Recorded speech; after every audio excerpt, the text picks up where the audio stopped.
Welcome back to my channel. My name is Avarice Rose, and for those of you who are just joining me or have joined me since the very beginning of this series, please hit that subscribe button and notification bell so that you never miss a video that I post. I post every Friday. Kind of depends on what time I post every Friday, but I do always post these series up, episodes up every Friday for your viewing pleasure. So today is a beautiful day outside. It's sunny.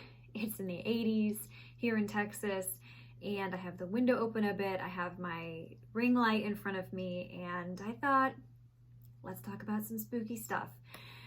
Today's video is a little bit special for me because I actually have a first-hand account that I can give you from a family member of mine who was at this location during World War II. So, without further ado, grab a drink, grab a snack, and let's cuddle up and talk about the ghosts and haunts and history of the infamous Tower of London.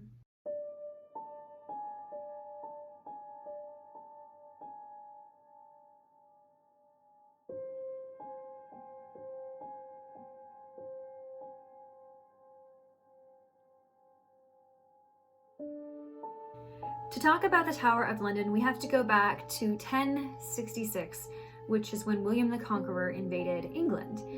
It was known as the Norman Invasion. And in 1070, or in the 1070s era, he built his fortress, the Tower, in London. This was the first time that English men and women, Britons, Roman Britons, Anglo-Saxons, had ever seen castles. So on the continent or in Europe, they built fortifications, they built castles, and the Normans, when they came over and conquered England, the Duke William, who became William the Conqueror, King of England, brought that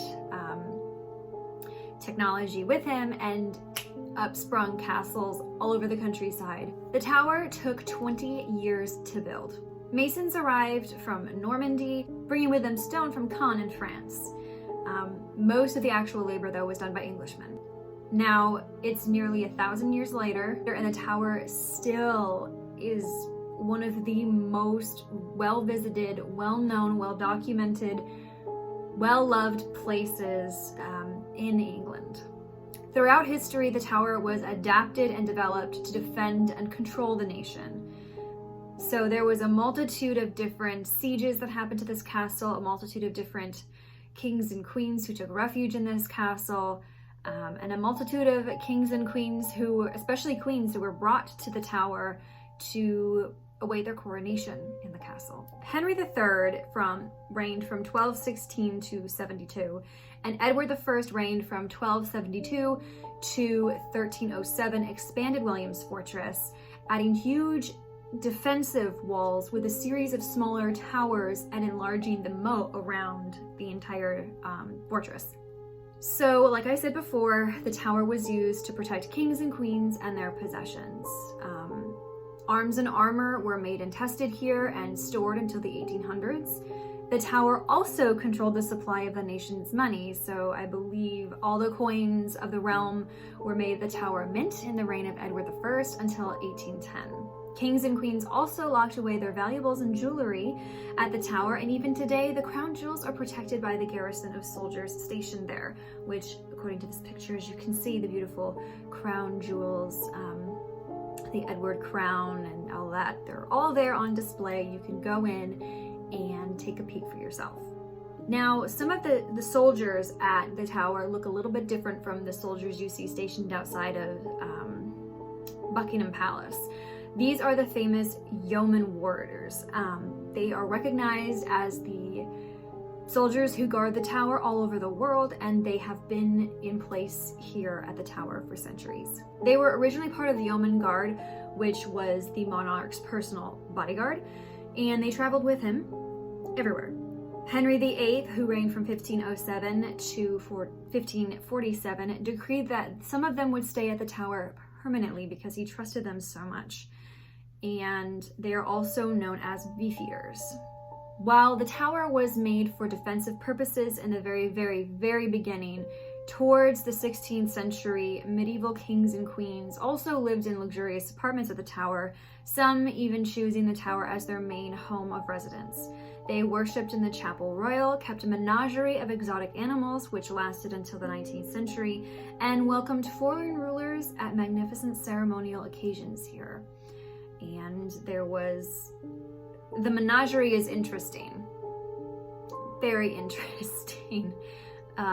There was at one point a zoo in the tower, and I think there's a story how the elephant was fed barrels of beer.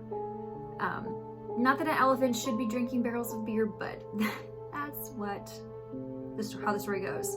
Although one of the buildings has long since vanished, a splendid royal palace to the south of the White Tower, this is like the Lost Palace, and Henry VIII modernized the rooms inside in preparation for the coronation of his new bride, Anne Boleyn, in 1533. She and the king would feast here the night before Anne was processed through the city of London to Westminster Abbey, and 3 years later, the Queen of 1,000 Days was back at the tower, this time accused of adultery and treason. She was held in the same luxurious lodgings before being executed by sword on the Tower Green. And I could only imagine her thoughts, knowing that 3 years prior, 3 to 4 failed, 1 successful birth, 2 or 3 failure births, how she must have felt back in those rooms. The tower attracts over 3 million visitors a year. There's something called the Ceremony of Keys, which is at the end of the day or at shift changes. I'm not sure which one, but I've seen it done. I believe it's at the closing of the tower at the end of the day. The yeoman warders do a traditional close up in respect to Her Majesty the Queen Elizabeth II. Many traditions are rampant inside the grounds of the tower, including the ravens, which we will get into at the end of this video, which is very interesting. So that is the history of the tower, a brief and quick Cliff Notes history, but that's not why we are here. The tower was also a very notorious dungeon and execution spot, and that's why we're here. We're here to talk about those who lost their lives here tragically or naturally, as well as those who might just be popping back around to their favorite place to say hello. So let's get into the darker side of the more luxurious Tower of London and the ghosts who still call it home.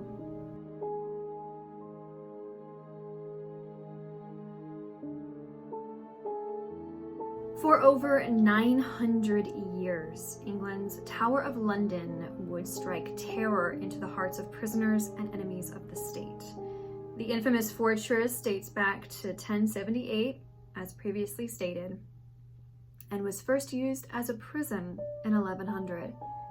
It boasts well over 100 executions, including 93 beheadings and 11 by firing squad in the 20th century, which would mean wars. We're not surprised that there are tales and rumors of ghosts that roam the halls or the quads of the Tower of London, with or without their heads. For over 800 years, men and women have arrived at the tower not knowing their fate. Some stayed for a few days as prisoners, some stayed for many years, some released, most not. During the Tudor Age, the tower became the most important state prison in the country. Anyone thought to be a threat to national security would come to the tower. And how would they come to the tower but by the Traitor's Gate? So this gate is by boat. You would be taken here by boat. Kings, queens, lords, ladies, clerics, and commoners would have taken their last look at the outside world from the top of these steps. Anne Boleyn was brought in this way, and I do believe that when Queen Mary I, Henry VIII's eldest daughter, Mary Tudor, was queen. She actually summoned her sister Elizabeth, the future Elizabeth I of England, to the tower via this mode of transportation. In order to understand a little bit about Anne Boleyn's ghost, we have to first look at the chapel. So the chapel is perhaps the best known as being the burial place of some of the most famous Tower prisoners. This includes 3 queens of England: Anne Boleyn, Catherine Howard, and queen of only 9 days, the young Jane Grey, all whom were executed within the Tower in the 16th century. Henry VIII's wives were accused of adultery and treason, and Lady Jane Grey was just an unfortunate pawn that had to be gotten rid of for the incoming Queen Mary I, Mary Tudor, also known as Bloody Mary. In 1876, when the chapel was actually restored, the remains unearthed in the chapel, including those of Anne Boleyn, were reburied beneath a marble pavement inscribed with their names and coats of arms respectfully. So, let's talk about the second wife of Henry VIII, Anne Boleyn. She is perhaps the most famous ghost of the Tower. She's also seen in other places, like we've talked about in Hever Castle, and in future video we will talk about how she is sometimes seen at Hampton Court Palace. She was accused of adultery and incest with her brother George, and Queen Anne was beheaded by a French executioner at the Tower on May 19th, 1536. Shortly before her execution, she told the crowd not to blame her husband, who, as we all know, had invented these charges so he could remarry his future bride, Queen Jane Seymour, in his attempt to have a male heir. Anne is usually seen near the site of her execution, which is now the Queen's house, a house Henry ironically built for Anne, and near the altar in the chapel where her body lies. One guard tells a story of seeing a hooded figure approach him in the rooms of the Tower. Despite orders to stop, the figure continued to advance, leading the guard to run it through with his bayonet. At that point, the guard realized the figure was missing its head. So when Anne was executed, they say that her body was separated from her head. So her body lies in state at this chapel, and I don't know if they've ever been able to find her head. Henry VI met his end as a result of a real-life Game of Thrones. Now, this entire saga of this time in the 1400s was literally the War of the Roses, and is what George R.R. Martin based Game of Thrones off of, supposedly, allegedly. As the only child of Henry V, he stood to inherit the English and French thrones, yet his life was plagued by war. In 1471, as the Wars of the Roses raged through England, Henry VI was imprisoned by the House of York at the Tower of London. There are initial reports that he died of brokenheartedness in the Tower on May 21st, 1471, but the truth is a little bit more grim. Soon after, Richard of York's son Edward seized control of the throne after the Battle of Tewkesbury, the newly minted ruler allegedly called for Henry VI's assassination. Henry was stabbed to death as he knelt in prayer in the Wakefield Tower. Because of this, every anniversary on his death, his ghost is said to appear pacing around the exact same spot where he met his end. At the last stroke of midnight, he disappears. Probably one of the most infamous, well-known stories of ghosts seen in the Tower are the 2 princes, the lost princes in the Tower. So these 2 boys were princes, and when Richard III seized the crown in 1483, his 2 nephews, Edward V and his brother Richard, Duke of York, were imprisoned at the Tower, so he was their uncle. By the end of the year, they had completely disappeared from public view. Nobody knew where they were, nobody saw them playing outside anymore, nobody knew nothing. Their exact fate is unknown still to this day, and it's widely believed that the 2 young boys were murdered so as to extinguish any hope for either of them laying claim to the throne. And in 1674, the skeletons of 2 children were discovered buried in the tower's stairs. The bones were re-examined in 1933 and proved to be those of 2 boys aged about 12 and 10, exactly the same ages as the princes when they disappeared.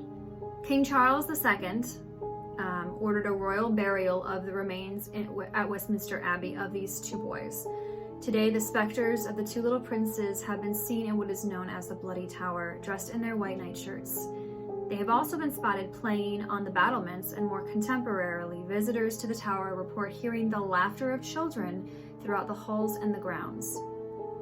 So, hopefully, they are at peace and they are at rest. One of the most gruesome and botched executions recorded in history belonged to Margaret de la Pole, Countess of Salisbury. She was imprisoned in the Tower as an enemy of the state after her son, a cardinal, denounced Henry VIII as the head of the Church of England. Unfortunately for Margaret, her son was in France, and Henry decided to take his rage out on her. When she made it to the scaffold, she refused to kneel, saying, "So should traitors do, and I am none." As she was of noble birth, there were about 150 witnesses present. And when her executioner raised his axe, she ran. The legend goes that he pursued her, hacking at her around the scaffold until she was dead. The ghostly screams of Margaret are frequently heard at the site of the scaffold, and some visitors have even claimed to witness a reenactment of the bloody event. In the White Tower, the oldest of all the tower structures, visitors report a horrifying, crushing sensation as they enter the gallery where Henry VIII's armor is stored. The minute they leave the building, the feeling disappears. So is it Henry's presence there that's so crushing? Is he stuck in that area? Is he realizing he made a lot of mistakes when he got to the other side? Who knows? Guards have also been reported to be physically accosted by some unseen force. One was covered and strangled with a heavy cloak, only to find once he freed himself that he was alone. Another stopped to rest his feet and removed his shoes when a voice behind him whispered, "There's only you and I here." Whether the spirit in the White Tower is Henry VIII himself or some other malevolent being, I wouldn't recommend a trip to the White Tower alone. So speaking of guards being posted at the tower, here's where I have a little bit of inside information from my grandmother who has since passed. She and my grandfather both served in World War II. My grandfather for the Black Watch and my grandmother also for the Black Watch, the Scottish Division. So my grandfather for a brief period of time was stationed at the tower. There were a lot of drills that happened there, and she told me many things happened at the tower. People would be touched, people would be pushed, people would have things moved on them, people would hear whispers or see shadows down the hall all of the time. So yeah, from family members, telling stories of what they've seen, saw, what they heard, what they witnessed from the tower and their actual stay there. Yes, there is something a little bit more to the Tower of London, and I was really, really happy that she, when I got old enough, shared that story with me about my grandfather's brief stint at the Tower of London and what he saw. Henry VIII's son Edward died young, without an heir to the throne. He left his crown to the Lady Jane Grey and her heirs male. So initially it was for the Lady Jane Grey's heirs male, but then it was changed to Lady Jane Grey and her heirs male because they realized she wasn't going to have children in time before the king died. In the moment that everybody agreed that Lady Jane Grey, who was a cousin of Edward's, will be queen, they basically signed her death warrant. She was the great-granddaughter of Henry VII, and a group of men tried to put Jane forward as rightful queen, even more so than Henry VIII's own daughter, Mary. But she had other ideas. Mary actually married her cousin, her from her mother's side of the family. Catherine of Aragon was from Spain. She married Philip of Spain, who was king of Spain, and was crowned queen. With support backing her all over the countryside, she sentenced Lady Jane and her husband, Guilford Dudley, to death. Lady Jane was only 16 years old at the time of her execution. Numerous male members of her family were also beheaded at the Tower, including her husband, for their plot in trying to unjustly take the throne from Queen Mary. After his execution, Guilford Dudley's remains were carted past the room where she was held. She witnessed this and knew she was about to meet the same fate, which I think is extremely cruel. At the scaffold, she was blinded and had trouble locating the chopping block, asking, "What shall I do? Where is it?" At the Beauchamp Tower, Dudley's ghost is said to sit, weeping into the night. People claim he is responsible for the word Jane that was etched into the walls and is still visible today. As for Jane, she was actually spotted in 1957, a lonely figure walking amongst the battlements. That's really, really sad. A young woman, 16 years old, still in the control of men in her life, and she never wanted to be queen. She stated multiple times, I should not be queen. It should go to Mary, but she was forced into it. Lady Arabella Stuart is a second cousin of Queen Elizabeth I, secretly married William Seymour, the nephew to Lady Jane Grey. She made King James I, Mary Queen of Scots' son, very mad. Perceiving a threat to his rule, he put both Lady Arabella and William Seymour in the Tower. The two attempted to escape, but Arabella's ship was intercepted and she was returned to the Tower. Seymour, for his part, escaped to Flanders. He would never see his wife again. Desperate, she refused to eat and died at the Tower in 1615. Why James I would be so upset at this is because William Seymour's family was made royal essentially when when Lady Jane Seymour married King Henry VIII. Since Queen Elizabeth's second cousin, Arabella Stuart, who also would have had a claim under Mary Queen of Scots, but also being, a second cousin to Queen Elizabeth I, there's kind of a royal tie-in, and James was probably like, I don't want anybody coming for my throne. We just figured out this entire mess, so yeah. Like Queen Anne Boleyn, Lady Arabella is said to haunt the Queen's house. The governor of the Tower, who lived in these rooms from 1994 to 2006, reported a disturbing incident in which his wife was pushed so violently by some unseen force that it propelled her out of the room and into the hallway. Others have reported sightings of her heartbroken ghost on the grounds in the Tower weeping. This is really fun. I love this section. The most bizarre phenomenon at the Tower of London is that a bear that once lived in the royal menagerie can be seen walking around the Tower. So in 1210, King John established a menagerie of animals at the Tower that were used in fights for spectators' amusements, in much the same vein as the Roman gladiator fights. The awful practice was incredibly popular with the people, and over the years it transitioned into a kind of a zoo where visitors could see strange beasts from all over the world, including a polar bear. While the Duke of Wellington eventually moved the animals to London Zoo in 1832, some believe that the troubled spirits of the beasts from years past still haunt the Tower. Visitors have reported hearing the cries of animals, including lions and monkeys, and one guard at the Tower claimed a spectral bear charged at him, only to disappear as soon as he stabbed the creature with his bayonet. Could you imagine doing your daily rounds at the Tower and a polar bear friggin' just comes out of nowhere, just charging you and then disappears? I would be like, what just happened? Like, I would love to see a ghost cat, just a panther, like a ghost panther or whatever. And that makes me wonder, everything that's being knocked over at this tower, is it just the cats? Seriously, can we just ask ourselves, if there is a spectral polar bear, if there are cries of monkeys and lions, then if things are getting flung around the tower, can we not assume that there are ghost cats definitely continuing to torment us in the past life? Like, what if everything ghostly that is knocked down is just a ghost cat going, F you, human.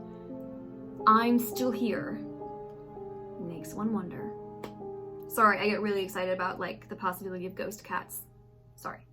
One of the most famous legends of the tower are those of the ravens. Now the story goes, should the ravens leave the tower, both it and the kingdom will fall. So 7 ravens at all times live at the tower today, plus a couple of extra because you can never be too sure, and they are cared for by a dedicated yeoman warder known as the Raven Master.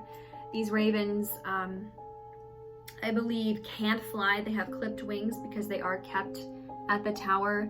But yeah, if they ever leave, if one of the 7 ravens is gone, if somehow all of the ravens go up in smoke, according to legend, both the tower and the Kingdom of England will fall. So I actually saw a clip from a documentary on the Tower of London. They keep several extras on the tower. So there are always backup ravens should one go missing or, you know, die of old age or something like that. That's all I have for you today, guys. I hope you enjoyed learning about the history of some of these absolutely historical haunts, some of these gruesome ends, some of these ghosts who still wander the tower, wondering why. Oh, the wondering why for so many who were innocent must just keep them there. So drop a comment if you have ever visited the Tower of London and seen, heard, or felt something strange. Let me know down below.